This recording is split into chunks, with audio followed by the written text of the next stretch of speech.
Shut up, compressor.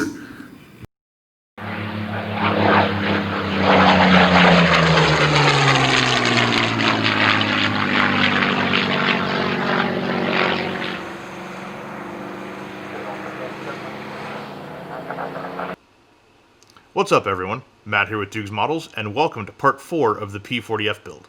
So in part 3, we were pretty much focused on getting the airframe together. And now that we're there, part 4 is going to be about the cleanup process. We've got more than a little bit to do on this thing. So basically, the leading edges here need attention, especially around these gear bay bulges sticking out from the leading edges of the wing. Got the leading edge pretty much all the way around, needs a little bit of attention. It has been sanded, but it needs a little bit of filler in places just to smooth things out. Got the entire length of the upper cowl here that needs to be filled and, filled, sanded, etc. There's a little stretch in here from the sanding to smooth out the side profile where it's not really necessary, but towards the back here, yeah, it definitely is. Wing roots are honestly looking pretty good, except for like this area up front here that I've been working on knocking down. I think back here is fine. It just needs like a light sanding. Those holes in the ailerons, the upper ailerons, I have filled with literally sprue that I just shoved into place with some Tamiya Extra Thin. So we're going to see how that has come out. From the bulkhead back, I need to do a little bit of work as well. So, I mean, there's pretty much work all over this damn thing. The underside is mostly clean, but that's because this whole thing is like a big assembly. So basically from right here back, probably a little tiny line of filler just to make sure that's all good. Same with up here. Other than that, we should be ready to paint before too long. Now, one thing that's been stressing me out all along with this is the absolutely asinine design of the instrument panel combing and the windscreen as well, because the windscreen basically just has you put glass right onto the plastic, which is not cool. Thanks a fucking lot, Trumpeter. But as I've been thinking about how to tackle this seam right in the middle of the instrument panel combing, I've been looking at reference photos. And per the reference photos, all this bullshit in here is not really representative of a P40's instrument panel combing. It wasn't just a hard piece of something shoved in there. It literally looks like it was, leather or canvas. It has the front rim here is kind of the same, and then it's got like a second bar a little bit further back, and then it sags between them, and it sort of gets all gnarly up here. So I was thinking, instead of just trying to fill that seam, a great way around that might be just to make this thing look like fucking canvas instead. And so I've got some ideas on how to do that, and I think that is a great place to start this installment. Now, unfortunately, this is also going to mean that we're going to make a bit of a mess in the cockpit. I'm not looking forward to blowing that out, but we're going to have to. I can't think of any other way to do it. So what I'm going to do is I'm going to get a sanding stick first. Little, thin, coarse grit bullshit.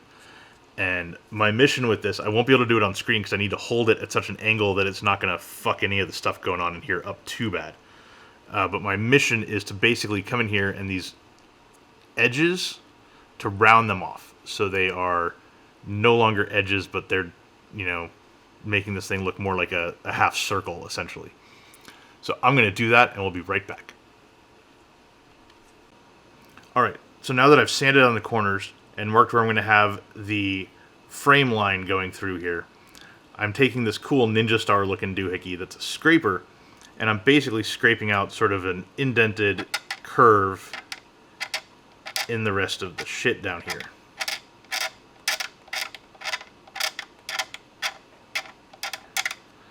A cloth covering would drop naturally on real life. I'm going to put indents in here to kind of mimic that on this. So after a good amount of scraping and a cramp in my right hand, I think I've got the instrument panel combing looking a bit more like canvas or leather. can see it kind of dipping down there. You can see the framing lines underneath it where it's draped over. And now we need to basically soften this up and remove some of the scratches, and we also still need to fill that center portion. So to start softening it up, I'm first going to hit it with a bit of Tamiya Extra Thin.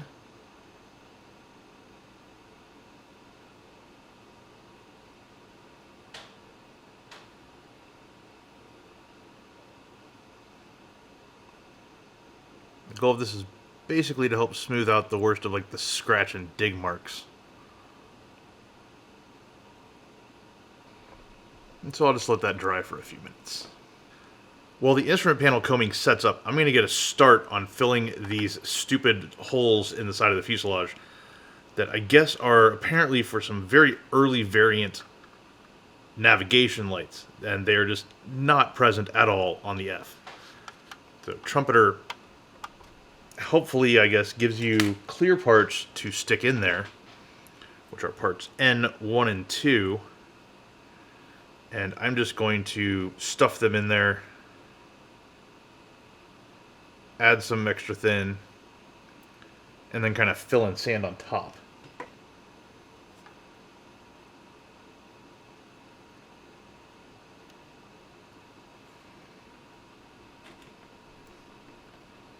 It's too bad because they're clear parts that actually fit nicely.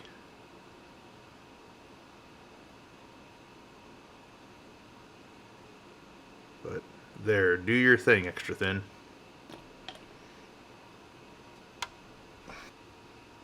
So kind of hopping around the airframe a little bit, these leading edge bulges for the landing gear, at least on the reference photos I've seen, don't have this little ridge thing here. It just doesn't exist. These things blend smoothly into the upper wings.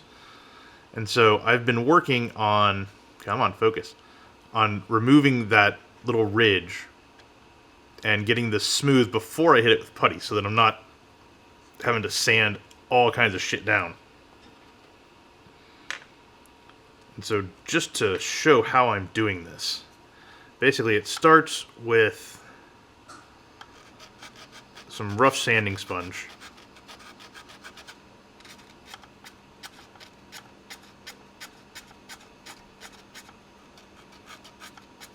Just to get in here and knock the worst of this shit down. Fortunately, there aren't any rivets or anything anywhere close to it, so it's possible to be a little bit hand-handed. And then coming in with my trusty Ninja Star,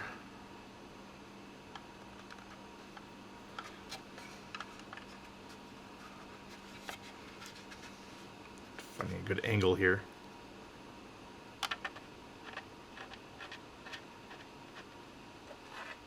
It's fun playing with all these different tools to try to get to a result that you want.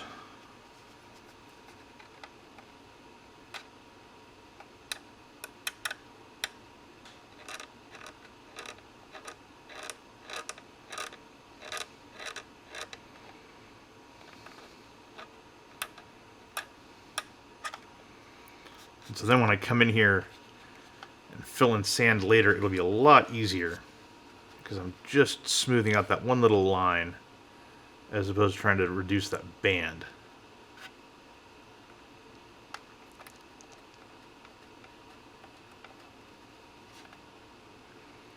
I hope you all can see this. It's tough to find a good working angle where I can see and film at the same time.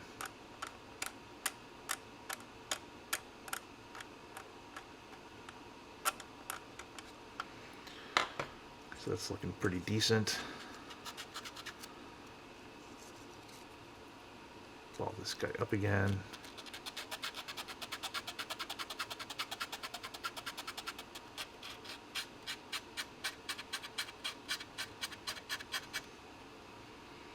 Okay, so that's looking pretty solid. I think it's about time to bust out some filler and get to work. Alright, so the sprue goo on the upper cowl has had time to dry overnight, so it's time to hit it with some sanding sticks.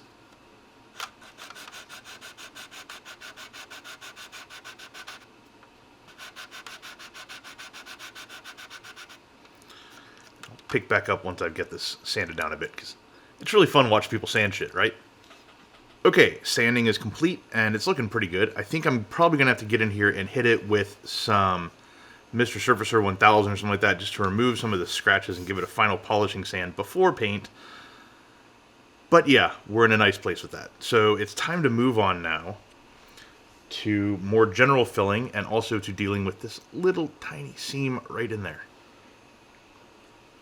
And for that, I will be using, once again, my favorite 3M Super Red putty. So for dealing with something like this little seam in the instrument panel combing, my preferred method is to get a little on one of these disposable makeup brushes. I think it's a mascara brush, I don't know. You can buy them by the truckload on Amazon and eBay. That way you don't have to worry about ratting out your better brushes.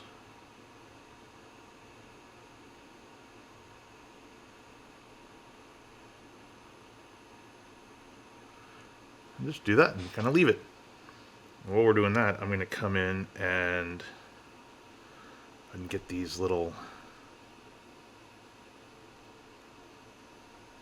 goobers here taken care of.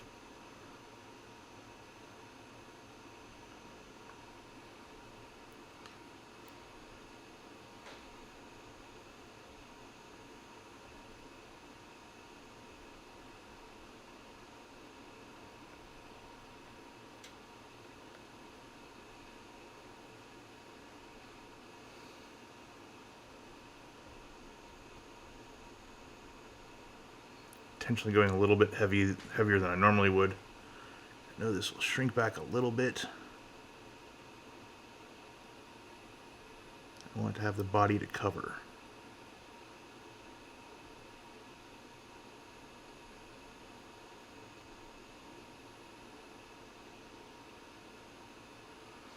Okay, I'm going to do a little bit more putty placement, and we'll be back in a moment. Okay, so things are rolling pretty well. I've applied putty wherever it needs it on the kit, and in some places, like up here on the dorsal spine, I've gone ahead and sanded it back, and you can see that it did need a little bit of help up there. I've got it on these navigation light things that need to go away, and it's a little bit thicker on there so that there's not any sinking in, and so I'm going to tackle those tomorrow once this is set up a bit. Leading edges have been dealt with, though. Underside has been dealt with. We're in a pretty good place kind of all around. It's just really the thicker areas with these leading edge bulges for the gear bays, the nav lights, and then also the texturing for the instrument panel combing that I want to give a little bit of extra time to set up. And that instrument panel combing, basically because it was canvas or leather or something like that, I don't need it to be perfect, but I wanted it a little bit less scratched and tore up than it was just from scraping all the shit away. So the thin layer of 3M Super Red will help kind of hide some of those scratches, and then I can come in with a finer grit sanding sponge and knock down a little bit more. And then that's going to be a nightmare to avoid getting into the cockpit. But once that's done, I can come in here and basically just hand paint this, probably with a dark olive drab type of color, and get a nice good instrument panel combing, and then we can put the windscreen on, mask it up, mask everything else up, and be ready for paint.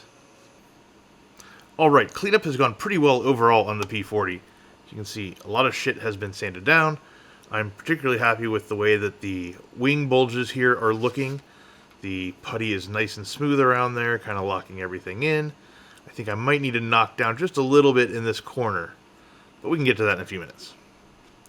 So, one of the keys with this cleanup operation has been fixing the instrument panel cowling. And it's looking like it's in a decent place right now. But to make sure of that, I'm going to go ahead and put some primer on it. And because there's all kinds of shit around here I don't want to mess up, I'm going to be brushing the primer on. And this is some brown Stynylrez Res. First, though, just to be on the safe side,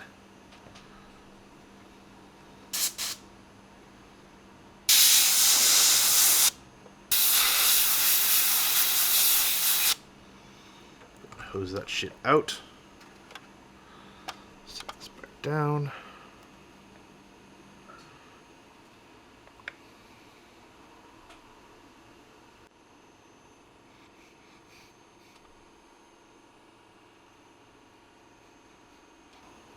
Goal of this is not only to hide the super red 3M putty,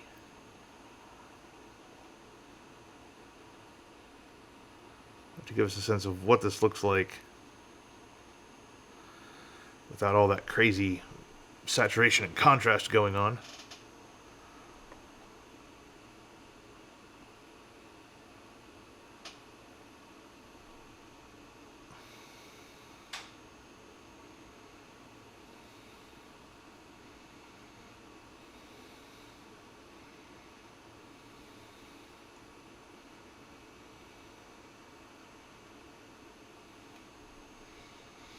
So we're going to let that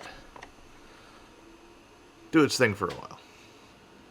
So I've gone ahead and painted the combing with a bastard mix of Vallejo and Vallejo adjacent paints.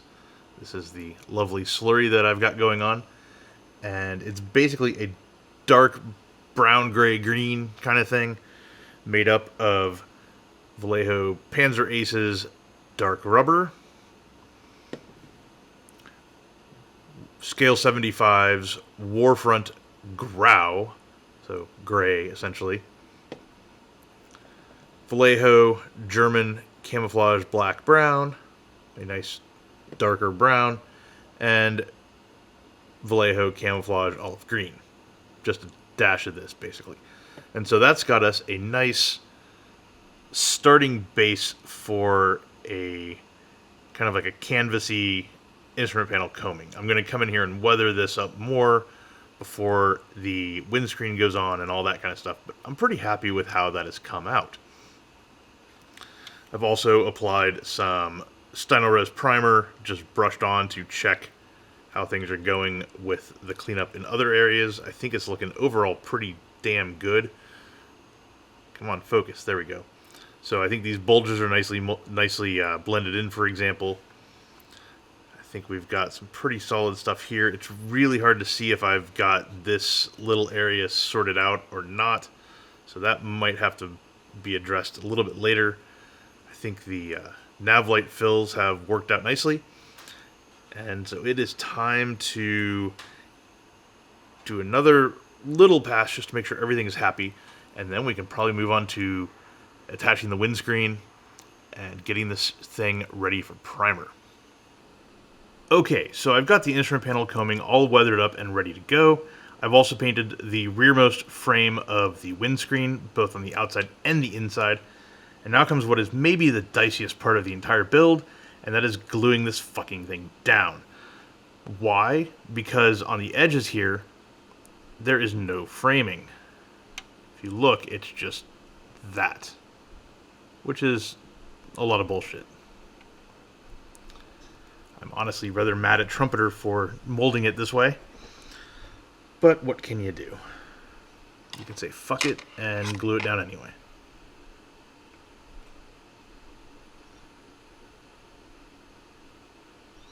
So my strategy for this is incredibly stupid, but I hope it'll work. And that is to use extra thin and to touch it to the frame points and hope that it wicks.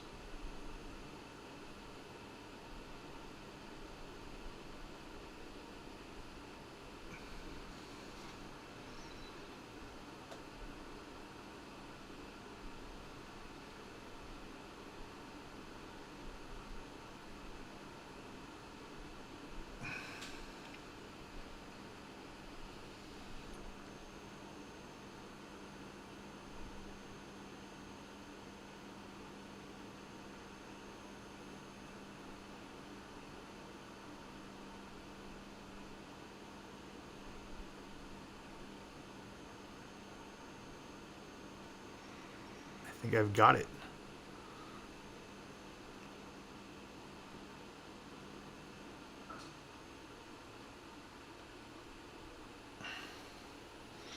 I'm just going to let that set for a while. But that looks like a windscreen attached. That much closer to paint. So I was getting the masks installed on the windscreen when I noticed that the starboard edge here overnight had kind of slid in, basically leaving a little shelf here along the mounting ledge. And so what I did was I kind of broke it loose because it held on, but I mean, that's a very thin bead of extra thin around there. So I broke it off at the corner here, pulled it out, glued it again, and then shoved a cut up length of toothpick in here, basically just to brace it and let it dry nice and firm. The other fun thing you can see on the mask, let's see if I can catch a reflection, there we go, is it leaves a little open border at the bottom here, which hopefully goes all the way across, because that is where the glue is kind of in certain places where it basically had fun with the butt join that is this entire thing. So that'll be good for concealing purposes, and I'm going to give that a little while to set up before I start playing with it again, just because of the toothpick bracing and all that stuff.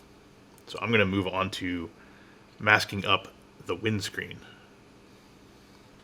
So as we all know, Edward masking sheets are super useful for masking off sections of canopies rather quickly. However, in my experience, they are almost always either undersized or oversized. And so a way to stop fiddling with every possible angle and trying to get these things to fit is to cut them into quarters, like so. This makes it a lot easier to get the pieces where they need to be. So basically you cut them and you worry up an edge on the inside face. You take it, use your bench light to make sure that you've got it where it needs to be based on the reflections and all that good stuff. And I know there's some people who like to get these wet and then apply them, and it definitely does help them go down better, but in my experience it makes getting them up really dicey, and they seem to leave a lot more residue scattered about. So I just apply them dry. But just like that.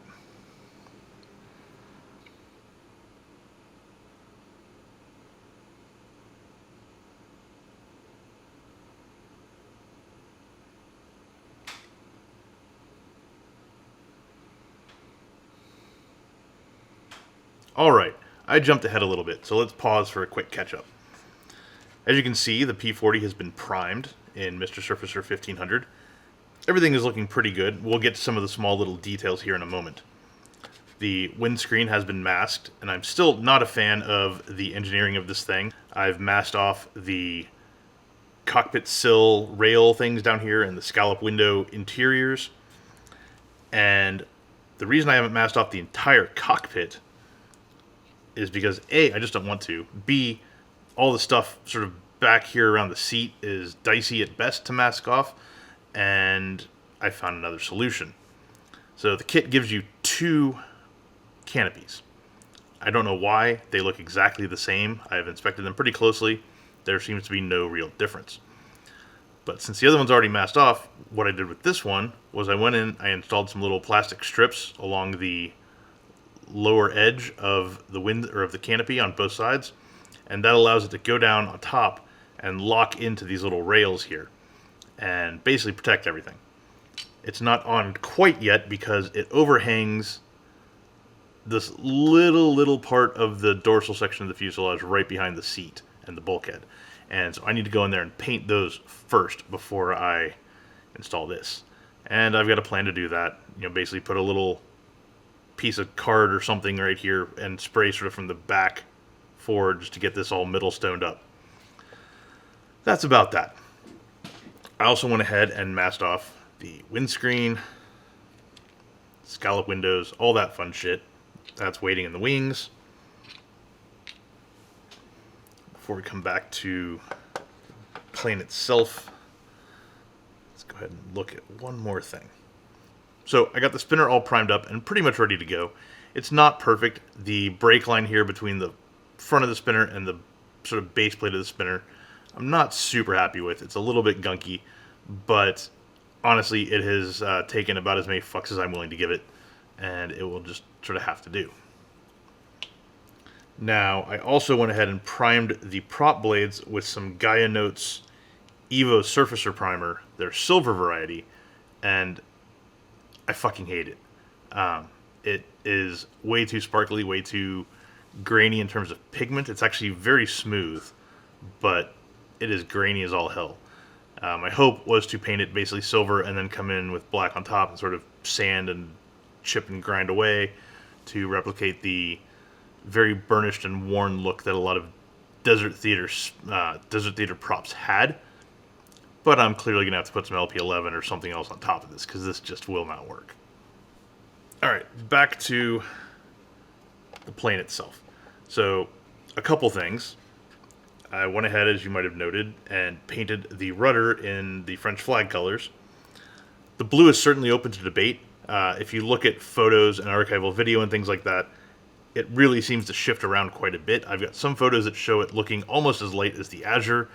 I've got others, particularly an archival video during the handoff ceremony to the Free French Forces, showing it looking very much like this, like a very bright, vibrant blue. There are other photos where it looks almost like U.S. Army Air Force insignia blue. So it's all over the place. I'm kind of going with the when in doubt, and when it's open to interpretation, go with what looks coolest, and I think this will look pretty cool with the middle stone and dark earth. Up here on the cowl, the reason there's tape here is, if I hit the angles just right, you can see some scratch marks going on from where I sanded this down, and I basically need to get in here and hit this with some Mr. Surfacer 1000 to basically smooth out the surface, get rid of the scratches, sand that down again, and then we'll be ready to paint.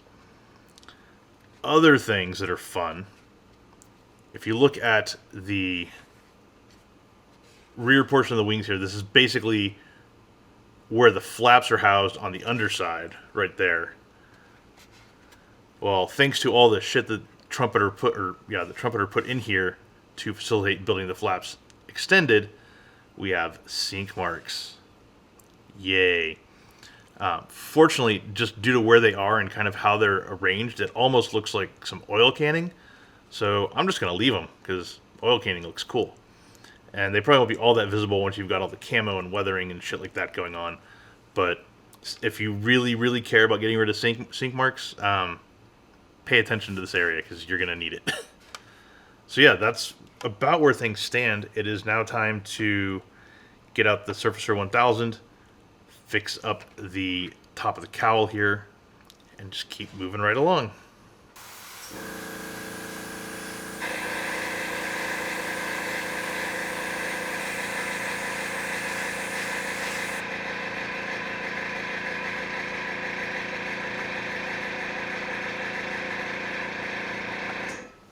Okay, so I mentioned having to come in here and paint this little dorsal section middle stone.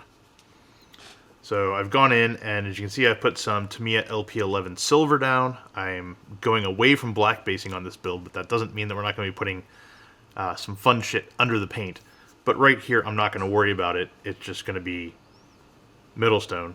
The canopy is going to be sitting on top of it, blah, blah, blah. So to prevent the paint from getting in here into the cockpit, I'm just going to use the back of an Edward masking sheet. Just kind of put it like that. Airbrush comes in here along the back. Come on, you. There we go.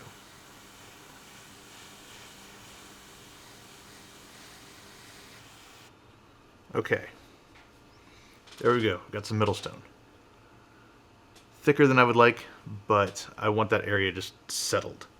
Okay, now that I've got some middle stone down up here on the dorsal section, just behind the bulkhead, I can put in my Canopy Mask. So this is a little bit tricky because of the tape.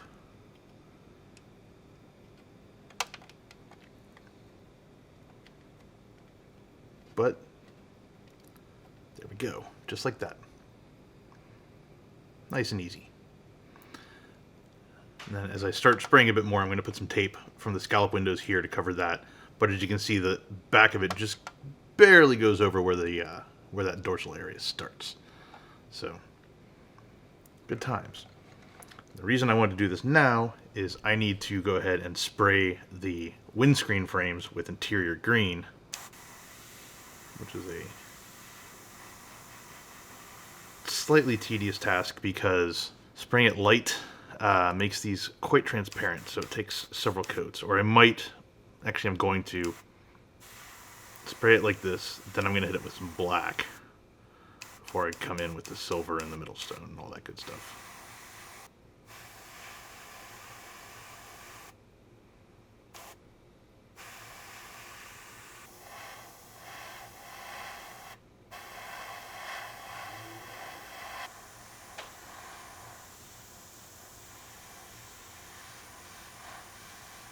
Next up, just a little dash of Nato Black to, again, knock down some of that transparency. Give the green a bit more darkness and opacity from the inside.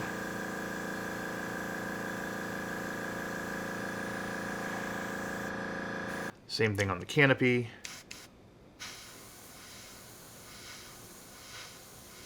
Let's see, it's definitely building some nice opacity on the inside. Like over here where it's not, or over here where it is. Okay, next up it's time for some Tamiya LP11, thinned with some Mr. Rapid Thinner. Now, you might be asking, why the fuck would I be using Tamiya LP11? Aren't I the king of black basing and shit like that? Well, yes. However, I want to try it for a couple of different reasons. First, as a base for chipping, because there will be chipping on this thing.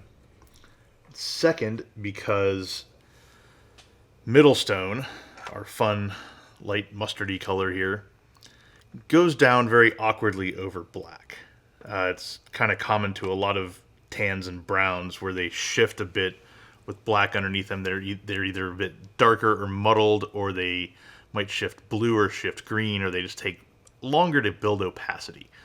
And that's kind of frustrating. And so I was thinking, well, I've put them over silver. That would make chipping easier, and it would allow me to not have to worry about keeping the top coats the same with different undercoats, with chipping in some areas and not.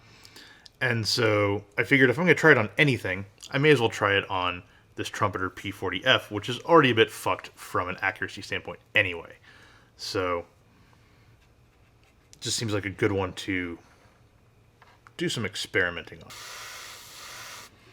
And one thing I want to do here is I want to avoid spraying over the front or rear edges. The rest doesn't matter that much.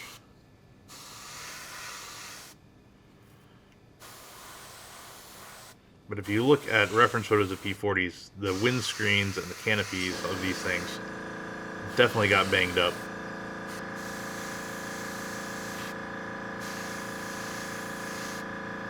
That is something I want to try to respect as I build it.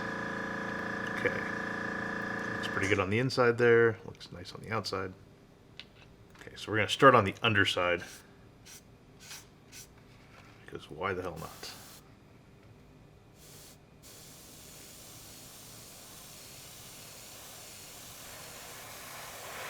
I also want to do that lighter basing for the azure as well. And so this will kind of jumpstart us there.